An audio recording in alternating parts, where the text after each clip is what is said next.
ওয়াল্লাহি আল্লাহর কসম করে আমি আপনাদের বলছি, আপনার জীবনের এমন কোন নেক আমল যদি থাকে যে আমলটা শুধুমাত্র কেবলমাত্র আপনি আল্লাহকে খুশি করার জন্য করেছিলেন, ওই নেক আমলের ওসিলা দিয়ে দোয়া করতে দেরি হবে, দোয়া কবুল হতে দেরি হবে। মানুষ যা কল্পনা করতে পারে সেটা মানুষ করে দেখাতে পারে।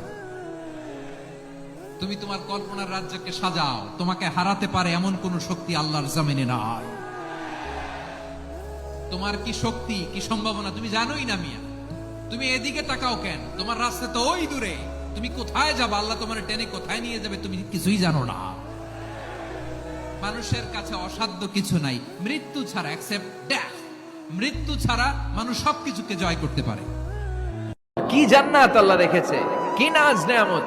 আল্লাহ বলেন লা ইয়ারাউনা ফিহা শামসা ওয়ালা জামহারিরা, এমন জান্নাত যেটার মধ্যে রৌদ্রও নাই, বৃষ্টিও নাই, শীতের প্রচন্ড ঠান্ডাও নাই।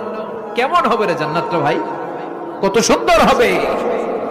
নাতিশীতোষ্ণ একটা ভাব থাকবে, রোদ নাই, বৃষ্টি নাই, শীতের কনকনে ভাব নাই। লা ইয়ারাউনা ফিহা শামসা ওয়ালা জামহারিরা। আল্লাহ বললেন সূর্যের প্রচন্ড তাপে আমার জান্নাতীরা কষ্ট পাবে, শীতের আতিশয্যে জান্নাতীরা কনকনে শীতের মধ্যে কাঁপতে থাকবে। তাই জান্নাতের ভেতরে রৌদ্র নাই, জান্নাতের ভেতরে ঠান্ডা নাই। লা ইয়ারাউনা ফিহা শামসাও ওয়ালা জামহারিরা, গরমও নয় ঠান্ডাও নয়, এরকম নাতিশীতোষ্ণ পরিবেশের মধ্যে জান্নাতীদেরকে রাখবে কে? আল্লাহ যে কত সুন্দর আমরা জানি না।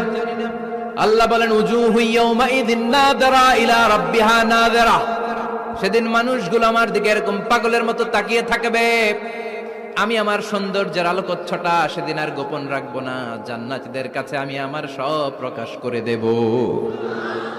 আল্লাহর সৌন্দর্য, ওনার অস্তিত্ব, উনি দেখতে কেমন আমরা কেউ জানি না। আল্লাহ নিজের ব্যাপারে বলেছেন লাইসা কামিসলিহি শাই, কেউ তার মতো নয়, তিনি তার মতো। তিনি কার মতো? তার মতো। মনে থাকবে, কেউ তার মতো নয়, তিনি কার মতো? আল্লাহ বলেন আমার মতো কেউ নাই, আমার সৌন্দর্যের বর্ণনা কেউ জানে না। কত কিছু চাইলাম পাইলাম না, দিল না আল্লাহ। বলে না আপনার সব দোয়া কবুল, আপনি যত দোয়া করছেন সব কবুল। কারণ আল্লাহর কাছে কিছু চাইলে আল্লাহ ফিরায় দিতে জানে না, আল্লাহ জানেই না কেমনে ফিরায় দিতে হয়।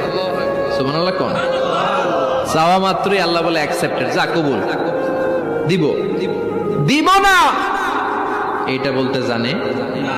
আল্লাহ রাব্বুল আলামিনের হাবিব জনাবে মুহাম্মদ রাসূলুল্লাহ সাল্লাল্লাহু আলাইহি ওয়াসাল্লাম বলেছেন কিয়ামতের